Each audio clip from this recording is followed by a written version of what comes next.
పిల్లలు తల్లి కడుపులో ఉన్నప్పుడు వాళ్ళకి వినికిడి శక్తి ఉంటుందా? మన మహాభారతంలోనే అర్జునుడి కొడుకు అభిమన్యుడు తన తల్లి కృష్ణుడి చెల్లెలైన సుభద్ర కడుపులో ఉన్నప్పుడు పద్మవ్యూహం గురించి అర్జునుడు సుభద్రకి చెప్తూ ఉంటాడు. ఆమె కొడుతూ అలానే నిద్రలోకి జారుకుంటది.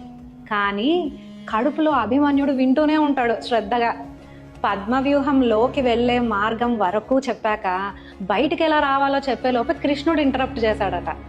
అందుకే యుద్ధంలో అభిమన్యుడు కౌరవుల చక్రవ్యూహాన్ని లోపలికి ఛేదిస్తాడు, కానీ బయటికి ఎలా రావాలో తెలియక కౌరవుల చేతిలో వీరమరణం పొందుతాడు. ఇప్పుడు మోడర్న్ సైన్స్ చెప్పేది కూడా ఇదే.